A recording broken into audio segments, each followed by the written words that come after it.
Le 7-8 Sport sur TV Fil 78. Bonsoir, bienvenue si vous venez de nous rejoindre pour cette première édition de ce rendez-vous sport. Bonsoir Anthony. Bonsoir Wilfried. Oui, chaque semaine maintenant, vous aurez 26 minutes pour faire le tour de l'actualité sport dans le département. Et aujourd'hui, nous parlons football avec Mustapha Larbaoui, président de, on peut dire, le nouveau club, l'Étoile Sportive de Trappes, mais aussi tennis de table avec Geoffrey Nizan et Salomé Laporta. Vous êtes respectivement entraîneur et capitaine de l'équipe première de Voisins-Saint-Arnoux. Bonsoir à vous trois. Bonsoir. Bonsoir. Et on débute par le football. Bah oui, un football, priorité au football, parce que c'est l'actu chaude un petit peu, on va dire.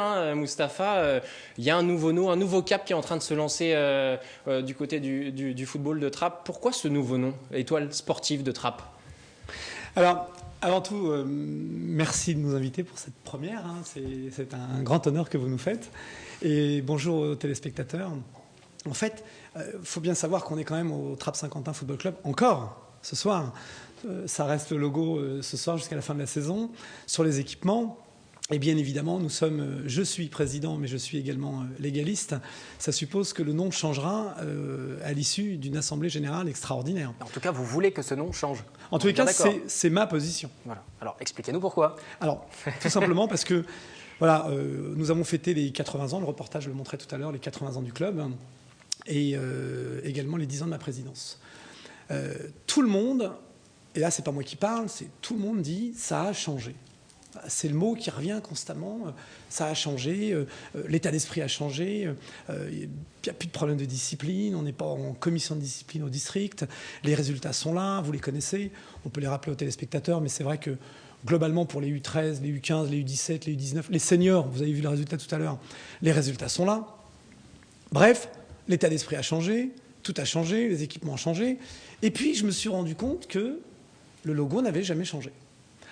Et alors donc, avec bien sûr tous mes amis, le groupe du Trappes Saint-Quentin Football Club, on s'est dit, et si on changeait de logo? Donc on a commencé à discuter autour du logo. Et donc les couleurs sont apparues plus facilement avec les symboles.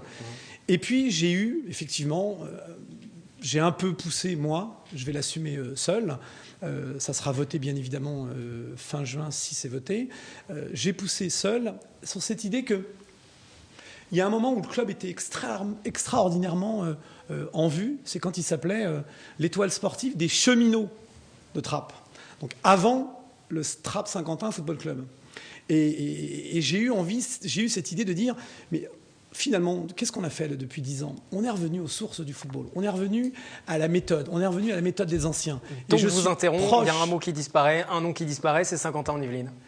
Il disparaît, oui, tout simplement. C'est pas anodin. C'est pas anodin, non, puisqu'on revient à l'Étoile Sportive de Trappes, qui est le premier nom, celui qui a été créé en 1933. C'est faire honneur aux ancêtres, c'est faire honneur au football, c'est faire honneur au retour aux sources. Et en même temps, Saint-Quentin, pour moi, représente le verbe avoir. Saint-Quentin, on l'a collé. Je ne sais pas pourquoi, à une époque où je n'étais pas là, pour des subventions, pour avoir de l'argent, pour avoir des subventions, pour avoir éventuellement une vision, je ne sais pas quoi. On n'a jamais eu pire résultat que dans cette période. Mais alors, je suis revenu au verbe être, pas au verbe avoir. Donc ça veut dire que vous n'avez plus les subventions. Voilà, ça veut dire quoi? Il y a un problème de subvention entre la communauté d'agglomération de Saint-Quentin-en-Yvelines et le club de Trappes. C'est pour ça que ces initiales SQY s'en vont? Alors, encore une fois, je répète, ce n'est pas contre Trappes Saint-Quentin Football Club que je me présente avec ce logo, c'est pour les anciens, c'est pour la méthode, c'est pour le retour aux sources. C'est pas contre, premièrement. Deuxièmement, problème de subvention, c'est pas le verbe avoir qui m'intéresse, encore une fois je l'ai dit, c'est l'auxiliaire être. Nous sommes trappistes, nous sommes footballeurs, nous sommes au travail, et non pas j'ai besoin. Et vous êtes à Saint-Quentin-en-Yvelines aussi? Et nous sommes à Saint-Quentin-en-Yvelines, en effet. Sauf que, puisque vous m'avez on va apprendre à conjuguer avec cette première édition du 7-8 Sport ce soir. Je vous invite à décliner le verbe être, effectivement, mais le verbe avoir, effectivement, il existe aussi. Simplement pour être précis, vous avez raison. Moi, quand je suis arrivé il y a 10 ans, on m'a retiré une partie de mes subventions sur l'idée que le club était descendu d'un niveau. Soit je connais la règle. Le club a continué à descendre d'un niveau. On nous a retiré encore, je connaissais la règle. On est remonté 2 fois. J'ai pas vu la couleur de l'argent. 2 fois, premièrement. Et deuxièmement, si je peux me permettre, c'est pas l'argent qui a fait les résultats d'aujourd'hui. La preuve, c'est qu'on l'avait pas, cet argent. Donc on a bien fait sans cet argent. On a fait par le travail, par la discipline. Et puis en plus, les gars, quand vous leur dites ici c'est, Ils disent pas, ici c'est TSQFC. SQ au milieu, c'est un peu compliqué. Ici, c'est, vous les avez entendus, ici, c'est Petra. Ici, c'est Petra. Alors, donc, bien on alors, apprend ici, c'est Trapp. Alors, ici, c'est Petra Trapp. Football Club, pourquoi pas le Petra Football Club alors Mustapha, c'est la différence. vous disiez juste à l'instant que vous n'avez pas vu la couleur de l'argent. Ça veut dire le retour de l'argent qui vous avait été supprimé suite aux descentes. Ça veut dire que cette suppression de ces 3 lettres, SQY, on peut parler de divorce avec la communauté d'agglomération? C'est pas un mot que j'emploierais, le divorce, il a été employé par le Parisien. C'est pas d'abord un divorce, encore faut-il que ce soit marié et qu'il y ait eu un contrat. On a eu des contrats de subvention annuels, et les contrats sont à titre reconductible ou pas, donc c'est pas un divorce, c'est une non-reconduction. J'aime pas les divorces, je préfère les choses à l'amiable. Ça s'appelle l'Étoile sportive de Trappes, ça a failli s'appeler l'Entente. Donc vous voyez, on entente, mais on reste dans Trappes, on reste quand même à 50 ans en Yvelines. Simplement, je voudrais qu'on réfléchisse à quelque chose dans le sport. Parce que moi, ce qui m'interpelle le plus, c'est pas tant de ne pas avoir eu cet argent, puisqu'on a fait 100 l'argent. Ce qui m'interpelle, c'est qu'on donne de l'argent à des niveaux. Or, les niveaux de certains clubs sont de bons niveaux, parce qu'il y a de l'argent, et pour le coup, on paye des mercenaires. On paye des gens qui viennent de l'extérieur. Moi, l'argent, je le mets sur l'éducateur. Je le mets sur les éducateurs. Je le mets sur les enfants. Je le mets sur le travail. Je le mets sur le verbe être. Et non pas sur le verbe avoir pour donner ça à des gens qui viennent de l'extérieur. D'ailleurs, tous ceux qui ont fait le bonheur des grands clubs, comme certains clubs que je ne citerai pas, de la communauté ou d'ailleurs, ont fait le bonheur, entre guillemets, des clubs, ce sont des trappistes qui étaient payés par des subventions comme des mercenaires. Aujourd'hui, c'est un réservoir de joueurs, mais un réservoir qui est maintenant hermétique. On ne part plus de Trappes, on reste à Trappes parce qu'on aime notre Trappes et parce que nous sommes trappistes. Vous parlez des éducateurs, la formation, c'est un autre axe de travail que vous avez influé depuis plusieurs années. Chez les jeunes, ça fonctionne bien. On sait que les U15, les U13, on est en DHR, en DSR, ça fonctionne très bien. Et justement, à ce propos, je vous propose d'écouter sur ce sujet-là Ossine Meheni, qui est un de vos éducateurs, l'éducateur des U15, des moins de 15 ans. On l'a interviewé, on lui a posé la question lors de la cérémonie samedi soir. C'est le travail de 4-5 ans qui se paye. Donc on les a depuis qui sont en catégorie U11 chez nous. Donc c'est un suivi, un bon travail à l'école de foot. L'entraînement, donc le travail. Parce que le travail, c'est ce qu'on leur apprend à l'école. Donc on veut que ça revienne aussi au foot. Après c'est tout ce qui est respect, solidarité, travail collectif. Et tout va au travail, on va dire. Le mot travail, pour arriver un jour à un niveau. On entend là plusieurs fois répéter le mot travail. C'est le nouvel axe de Trappes, j'ai l'impression, depuis 4-5 ans. Sur l'avenir, là, parce qu'on parlait des jeunes, c'est sûrement l'avenir du club, hein, avec toutes ces équipes qui brillent, non? Alors, l'avenir, on est surtout dans la continuité, en fait. On n'a pas la prétention de dire que notre avenir va s'écrire et on va simplement l'écrire et on va le faire. On le construit de la même façon. Hussein l'a dit, il a encore gagné ce week-end. Je rappelle quand même que c'est quand même le plus haut niveau que nous ayons dans la région, bientôt la DH et peut-être même des nationaux. Le travail, ouais, c'est le maître mot, mais en fait, le vrai axe depuis 10 ans, c'est l'école. Et on est labellisé école de foot. Et en fait, moi, je suis un enfant de la République, issu de l'école, pharmacien, et c'est l'école qui m'a construit, c'est l'école qui m'a tout apporté. Donc en fait, je me considère comme directeur d'école, avec des professeurs, et on fait classe, et on fait des entraînements, et on fait des devoirs, et on a des résultats. Et ce qui m'intéresse surtout, c'est la manière, donc la résultante, pas forcément les résultats. Donc en fait, c'est la continuité. Les U15 d'aujourd'hui sont les U20 de demain, et les U20 d'aujourd'hui sont déjà ceux qui sont en train de faire gagner la première, comme on l'a vu hier. C'est des U20 en particulier. Vous voulez que ces jeunes restent au club, on l'a bien entendu. Vous êtes fiers de vos couleurs, fiers de Trappes. Mustapha Larbaoui, merci d'être venu. Je vous propose de rester encore avec nous sur cette édition du 7-8 Sport. Juste une dernière question, mais comme on est pris par le temps, vous ne pourrez répondre que par oui ou que par non. Si l'agglomération de 50 ans en Yvelines augmente ses subventions d'ici le mois de juin, est-ce que vous voterez le changement de nom et vous ferez disparaître 50 ans en Yvelines la réponse, c'est oui. Nous resterons sur le verbe être et pas sur le verbe avoir. Si les subventions augmentent, vous gardez le nom. C'est pas une question d'argent. Oui ou non, si les subventions augmentaient, vous gardez le nom. Non, je suis pas venu pour quémander ce soir. Je suis venu pour dire donc que nous changerons. Pour mettre la pression sur non, pas du tout. Je l'ai jamais mise. Voilà. Je la mettrai jamais. Merci beaucoup. La réponse est claire. On passe au badminton. Sans transition, badminton. C'était la dernière journée de la phase allée pour le club de badminton de Montigny qui évolue en championnat de France, en National 3. Les Ennemontins recevaient le Lagardère Paris Racing ce week-end, second de la poule, avec en ligne de mire le maintien. Image d'Élodie Moine. La fin de la phase allée d'un championnat est souvent un tournant dans une saison. Face au Paris Lagardère Racing, le challenge semblait compliqué à relever pour le badminton club de Montigny. Mais les badeurs unimontains restaient sur 2 victoires consécutives après un départ manqué et 2 défaites face aux poids lourds du championnat. Des succès qui ont permis à l'équipe saint-quentinoise de s'unir dans la difficulté. La dernière journée s'est bien passée, on a réussi à gagner des matchs qui ont fait se souder l'équipe, je trouve, et c'était plutôt positif sur la fin, sur la dernière journée. Là, on sentait vraiment une bonne ambiance entre les joueurs dans l'équipe. On reste confiant, si on arrive à faire une deuxième partie comme la première, ce sera très bien pour nous. Sur le papier, les joueurs unimontains ont moins d'expérience et sont moins bien classés que ceux des équipes leaders comme le Racing ou Lillebonne, tous de première série. L'objectif de départ était de figurer parmi les 4 premiers de la poule, ce qui assure le maintien dans la division. Pour l'instant, Montigny, 4e, accroche le bon wagon. Le bilan est plutôt positif puisqu'on a 2 défaites et 2 victoires. Donc pour l'instant, on est 4e du classement, donc on se maintient. Donc c'est l'objectif et pour l'instant réalisé. Malgré toute sa grinta, l'équipe de Philippe Gomez s'est inclinée face au Racing, et plutôt sèchement, 7 matchs à 1. Le 7-8 sport qui se poursuit, on l'espère, ce sera un peu plus calme pour la suite. Oui, ça devrait aller avec le tennis de table. Autour de la table, Geoffrey Nizan et Salomé Laporta, vous êtes respectivement entraîneur et capitaine de l'équipe première de l'Entente, voisin Saint-Arnoux, qui fait de belles choses et belles prouesses en ce moment. Bonsoir à vous deux.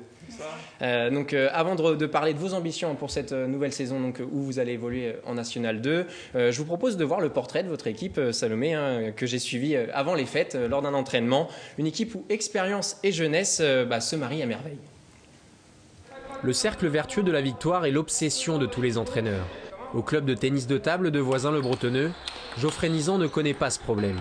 En l'espace d'une année, ces joueuses n'ont connu la défaite qu'à une seule reprise, face à Rambouillet. Un bilan quasi parfait accompagné de 2 montées successives historiques qui ne leur donnent pas pour autant la grosse tête. Non, enfin, faut garder les pieds sur terre, mais ouais, on est contente. Non, on se sent pas invincible. Quand on a commencé, on était en pré-national. On était en pré-national et donc le niveau il était un peu facile par rapport aux autres équipes. On ne se sent pas invincible, on a perdu tous des matchs et on en perdra encore, donc on reste les pieds sur terre, comme dirait Camille. L'équipe saint-quentinoise est un parfait mélange d'expérience et de jeunesse. Entre la capitaine Salomé Laporta, 27 ans, ancienne joueuse d'Elancourt, habituée des championnats nationaux, et la précoce Camille Ponsen, 15 ans, il y a 13 années, et des dizaines de matchs. Les filles de Geoffrey Nizan jouent dans le bon tempo, mais leur entraîneur se doit d'être de plus en plus exigeant. C'est partagé, c'est-à-dire que oui, on va au niveau des matchs en se disant ça va être facile, on va gagner, mais c'est difficile dans le sens où il y a parfois un manque de motivation. On sait qu'on va aller faire un match où les filles vont jouer sur des filles moins fortes. C'est difficile à gérer dans le sens où on n'a pas le droit à l'erreur non plus vu qu'on veut monter. Cette réussite est symbolisée par Bérangère Lé, surnommée la bûcheronne pour son jeu de frappe. En 1 an et demi, elle a gagné presque 500 points de classement. Et ce succès, l'équipe vicinoise le construit aussi en dehors du terrain. Il y a une bonne complicité, on rigole beaucoup, on essaye de faire des choses en dehors du tennis de table ensemble, après les matchs ou les week-ends. Donc ça nous permet d'être vraiment solidaires. Solidaires, les joueuses de l'Entente voisins Saint-Arnoux devront l'être pour se maintenir en National 2. Premier match à Poitiers, le 19 janvier. On parle donc tennis de table et on voudrait quelques explications sur ce surnom, la bûcheronne. Pourquoi on la surnomme comme ça, Bérangère? Puisqu'elle est pas très délicate, c'est-à-dire que dans la balle, on va dire qu'elle tape très bien, elle tape fort, mais quand il s'agit de jouer du petit jeu, c'est un peu plus compliqué. Alors sur ce championnat de National 2, votre premier match, c'est un déplacement à Poitiers. Ça va déjà être une rencontre décisive, Geoffrey? Oui, puisque donc on est tombé dans une poule de National 2 assez compliquée, avec 3 équipes qui ont une équipe une en pro, donc qui peuvent faire descendre des joueuses de pro, dont Poitiers, dont Poitiers. Donc Poitiers, c'est une équipe abordable. Bien sûr, s'ils font pas jouer de filles de pro, ce serait plus sympa. Mais même s'ils font jouer une fille de pro, il va falloir aller se battre pour aller chercher le match. Et alors, sur la saison de National 2, là, vos objectifs, quels vont être? Ça va être le maintien? Ouais. On reste raisonnable? On reste raisonnable parce que c'est la première fois où on va jouer dans une division à notre niveau. Donc va falloir montrer ce qu'on sait faire face à des filles qui ont le même niveau que nous. Et donc match plus difficile. Mais il y a des matchs quand même jouables dans cette poule. Il n'y a pas que des cadors avec vous. Tous les matchs. Par exemple, il vous faut combien de victoires pour vous maintenir? Parce que vous avez 7 matchs, c'est ça, à jouer? Avec 2 victoires, on est bien. Avec une 3e, on est sûr de se maintenir. Ouais. Et alors, du côté de la capitaine, le moral est au beau fixe après ces 2 montées successives. L'équipe a l'air vraiment enchantée à l'idée de se confronter aux équipes de National 2, non ? Ouais, on va enfin avoir des matchs à notre niveau, même si la poule est assez dure. On est prête à jouer à ce niveau-là. Et alors, il y aura un derby. Je crois que c'est un peu un retour aux sources pour tous les deux, en fait, puisque vous êtes issus d'Elancourt, je crois. Ouais. Ça va être un peu tendu, ça va être une atmosphère particulière. Hein. Forcément. On va retourner dans une salle où on connaît tout le monde. Il y a Aurore qui a joué aussi à Elancourt, donc on sera même 3 à retourner là où on a commencé. Et alors, au niveau moral, vous, au sein des joueuses, il y a des discussions sur ce maintien, c'est jouable. Bon, il y a les ambitions du coach, évidemment, mais du côté des joueuses, on a envie de savoir aussi, vous pensez que c'est jouable en termes de niveau ? Oui, on pense. On n'en a pas encore beaucoup discuté. On attend de voir, je pense, les premiers matchs et ce que ça va donner. Et on verra à ce moment-là, mais on part confiante. Comme Geoffrey le disait pendant le sujet, elle n'avait pas le droit à l'erreur du fait de ce statut de favori. Là, vous allez jouer peut-être avec un petit peu moins de pression. Oui. Ça va être peut-être un peu plus libéré, voilà, non ? Là, on n'est pas là pour gagner tous les matchs. On sait qu'on doit en gagner 2, 3, ça serait bien. Plus, ça serait super. Donc, il y aura moins de pression sur tous les matchs. Et ça, c'est aussi plus confortable pour l'entraîneur, je pense, dans la préparation mentale des rencontres. Ouais, c'est sûr, parce qu'on va partir sur les matchs avec un autre discours, en essayant de mettre les joueuses dans les meilleures conditions, mais en sachant très bien que la défaite, elle pénalise pas l'équipe pour la suite du championnat, donc c'est important. Mais est-ce que vous ambitionnez au-delà de cette propre saison ? Donc on rappelle, c'est des semestres au tennis de table, donc ça joue sur 6 mois, donc c'est très intensif. Vous projetez déjà sur fin 2013, début 2014 avec ces mêmes joueuses, parce qu'il y a des joueuses très très jeunes en fait à Voisins. On aimerait bien rester avec ces 5 joueuses, ce serait bien. Alors après, Bérangère qui termine ses études, qui veut faire une école d'infirmière, on ne sait pas trop ce que ça donnera l'année prochaine. Ensuite, on a une autre jeune fille qui est encore plus jeune que Bérangère, qui ne joue pas dans cette équipe, mais on aimerait bien construire une deuxième équipe fille autour de cette fille-là, donc c'est Sarah. Donc voilà, c'est les objectifs, maintenir cette équipe-là à ce niveau et essayer de monter la deuxième équipe pour réduire l'écart entre l'équipe 1 et l'équipe 2. Oui, parce qu'en fait, vous avez déjà un effectif plutôt intéressant au niveau de l'équipe 1, mais il y en a toujours une qui est un peu, entre guillemets, écartée. C'est un peu la liste. On essaie de faire une shortlist pour le jour du match. Donc du coup, quand elle redescend pour l'équipe 2, aider l'équipe 2, c'est moins intéressant, c'est ça ? C'est beaucoup moins intéressant. Et puis surtout, il y a un système de brûlage au tennis de table qui dit que quand on a joué 2 matchs dans l'équipe 1, on n'a plus le droit d'aller jouer dans l'équipe 2. Donc il faut faire en sorte qu'on puisse faire tourner les filles et pas en sortir une et qu'elles puissent plus jouer ensuite, quoi. On parlait des subventions tout à l'heure du côté du football club de Trappes. Moustapha Larbaoui qui est resté avec nous. Comment se portent les subventions en ce qui concerne le club de Voisins-Bretonneux en tennis de table ? Je vais laisser la secrétaire en parler. Qui est aussi secrétaire du club. Et secrétaire du club en même temps. On pourrait râler aussi, je pense. Voilà. Pas beaucoup de subventions. Elle est moins énervée quand même. Voilà. C'est une autre méthode, une autre façon de faire. Plus diplomate. Mais en tout cas, les subventions, ça reste compliqué pour le club. On a un petit budget et on n'a pas pour l'instant d'énormes subventions. Donc on travaille là-dessus. On va essayer de rechercher des sponsors. Mais vous gardez le nom de l'entente. On garde le nom de l'entente. Je vais réussir à fâcher Moustapha Larbaoui, je vais y arriver. Non. On va peut-être récupérer les initiales SQI. Voilà. Geoffrey, sur cette équipe première, est-ce qu'elle joue un peu le rôle de locomotive au sein du club ? Parce qu'il me semble qu'il y a 7 saisons, vous étiez à 25 adhérents, donc c'est-à-dire presque rien. Le club est passé en 7 ans de 25 à 120 adhérents, donc c'est un signal fort aussi pour d'éventuelles subventions, par exemple. Vous y mettez aussi, Anthony, bravo. Effectivement, on a eu une bonne évolution. C'est partagé en 2 phases. Une phase où on a essayé d'évoluer au niveau de la masse. Et donc c'est vrai que maintenant, au niveau des résultats sportifs, l'équipe 1 féminine permet de tirer le club vers le haut. Tous les jeunes, sur les matchs à domicile, on est 40-50 personnes à venir voir et c'est les jeunes du club qui viennent voir l'équipe. Donc c'est plutôt intéressant. Merci beaucoup à tous les deux d'être venus ce soir sur le plateau de TV Fil. Et puis on suivra donc cette découverte de la Nationale 2 dans les 6 prochains mois. Et bonne chance à vous pour cette nouvelle saison. Merci. Le 7-8 Sport, la suite c'est avec les résultats du football. Et toujours du football, et on va reparler de l'Étoile sportive de Trappes qui a inauguré un peu son futur nouveau nom ce week-end avec une belle victoire face à Saint-Leu. Pourtant les joueurs saint-quentinois se font surprendre sur ce centre venu de l'aile droite, mais ils réduisent le score toujours en première mi-temps sur coup de pied arrêté, sur une déviation de la tête de Dominique Mendy. pour finalement s'imposer 3-1. Et avec cette victoire, les Trappistes remontent sur le podium de leur poule de promotion d'honneur avec 25 points à 7 points du leader Puteaux. Du football féminin à présent. Oui, vous vous souvenez, Wilfried, le 2 décembre dernier, la rencontre de Division 2 féminine entre l'AS Montigny et Épinal avait été annulée car le club spinalien n'avait pas pu se rendre au stade Saint-Quentinois faute de bus qui pouvaient braver la neige. La commission fédérale des compétitions nationales a octroyé la victoire sur tapis vert aux Igny-Montaigne qui remontent du coup à la 4e place de Division 2. Ça fait forcément les affaires du club local, du club de Saint-Quentin en Yvelines. Championnat de France de National 2 masculin. C'est en basket. Basket, on va aller voir l'étoile des cheminots de Trappes, malheureusement, qui s'est incliné sur le parquet du leader, Berck. Une petite défaite, 66-54. Les joueurs de Mostafa El Hafidi restent lanterne rouge de leur poule avec seulement 19 points pris en 15 journées. De leur côté, les féminines de l'Entente Le Chesnay Versailles débutent 2013, comme elles ont fini 2012, par une victoire. Dans le choc de cette 13e journée, elles se sont imposées chez leur dauphin Calais de justesse, 61-58, et creusent un peu plus l'écart en tête du championnat de National 2 avec 3 points d'avance sur Bourges.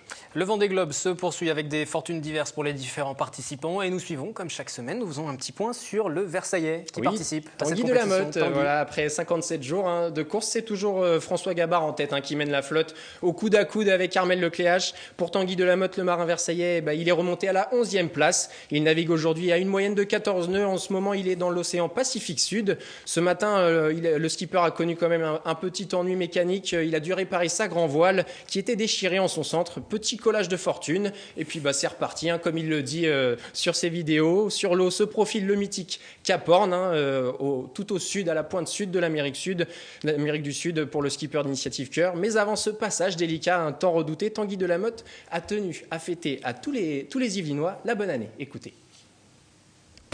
Salut à tous, bienvenue à bord d'Initiative Cœur. Je voulais, vu qu'on est sur le fuseau horaire de Auckland, on est les premiers à passer en 2013. Alors je voulais vous souhaiter une bonne année 2013. Yep là, allez, bonne année!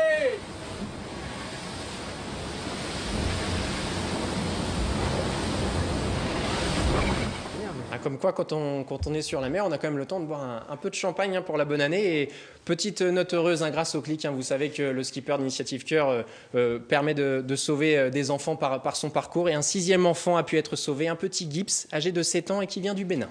Et pour conclure cette première édition du 7-8 Sport, Anthony, les tops et les flops de 2012. Oui, on va regarder dans le rétroviseur un petit peu 2012 pour finir. Au rang des satisfactions après cette première moitié de saison, le Plaisir Rugby Club du rugby. Le PRC est 3e de sa poule de Fédéral 3 avec 26 points.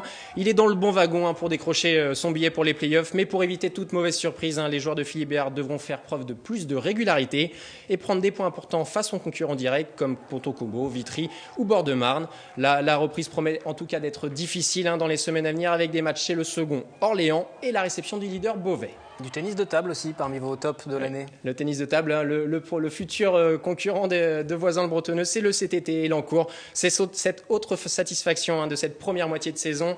Les pongistes d'Élancourt sont actuellement 3e de Pro B à la grande surprise, malgré un léger faux pas face à l'avant-dernier Mayenne. L'équipe saint-quentinoise renforcée à l'intersaison par la venue de la numéro 1 grecque, Maria Christoforaki, continue de surprendre tout à fait dans ce championnat de Pro B, dont le maintien, l'objectif en début de saison, Wilfried, devrait être vite assuré. Un regard sur les résultats au-delà de l'aspect compétition, puisque ce sont aussi vos adversaires, sur le parcours d'Élancourt. En Pro B ? Oui, tout à fait. Ils ont un beau parcours. Ils partent pas forcément favoris. On sait que c'est une grosse division au niveau de la pro. Ils ont quand même Yannan qui est assez solide, qui doit être la meilleure joueuse ou la deuxième meilleure joueuse du tableau. Donc ça rapporte déjà 2 points. Après, c'est aux autres de faire le boulot, mais ça permet d'intégrer des jeunes. Comme Pénélope. Et on vous souhaite le même parcours également pour votre club, au même niveau, bien évidemment. Le coup de cœur, Anthony. Le coup de cœur, il va à l'ES Guyancourt. Désolé, Mustapha, mais le club de football brille en ce début de saison. Chez les seniors, l'équipe première est en tête de promotion d'honneur avec seulement 2 défaites pour 7 victoires et 32 points au compteur. Et les Guyancourtois possèdent la meilleure attaque de leur championnat de PH avec 21 buts inscrits, mais aussi chez les jeunes, les U19, caracolent en tête de leur championnat. Et surtout, ils réalisent l'épopée de cette saison en Coupe Gambardella. Ce dimanche 13 janvier, ils vont écrire l'histoire de leur club lors des 64e de finale face au grand AJ Auxerre. C'est la toute première fois dans l'histoire du club qu'une équipe de jeunes atteint ce stade de la compétition. Et TV Fil se mobilise pour l'occasion, Wilfried. Vous pourrez vivre et voir la semaine prochaine un film retraçant toute la préparation de l'équipe avant ce match si capital en Coupe Gambardella dans le prochain 7-8 Sport. Il vous reste 15 secondes, Anthony. Pas une de plus pour le flop de cette année 2012. C'est pas gentil, mais on peut pas l'oublier. Oui, le flop, ça va du côté du Trappes Basket, l'étoile des cheminots de Trappes, qui, après avoir accroché les playoffs la saison dernière au prix d'une seconde partie de saison exceptionnelle, eh bien l'exercice 2012-2013 est très très compliqué. Ça ressemble à un chemin de croix pour les joueurs trappistes, lanterne rouge de la Nationale 2, avec seulement 4 victoires en 14 journées. Ils doivent vite se reprendre s'ils ne veulent pas tomber en National 3. Et Mustapha désespéré pour les résultats de Trappes. C'est votre ville, mais en basket, ils ont quelques difficultés. On leur souhaite bien évidemment de figurer parmi les tops l'année prochaine. Oui, merci à tous les trois d'être venus sur ce plateau pour ce 7-8 Sport. Prochain rendez-vous lundi prochain, 18h25, toujours en direct pour un point complet. Oui, nous consacrerons d'ailleurs une page spéciale, comme je le disais, au 64e de finale des moins de 19 ans de l'étoile sportive de Guyancourt face à l'AJ Auxerre. Et vous pourrez découvrir la préparation au championnat de France de boxe de 2 boxeurs élancourtois, Adila Mohammadi chez les super moyens et Marvin Petit en catégorie léger. À lundi prochain, bonne soirée.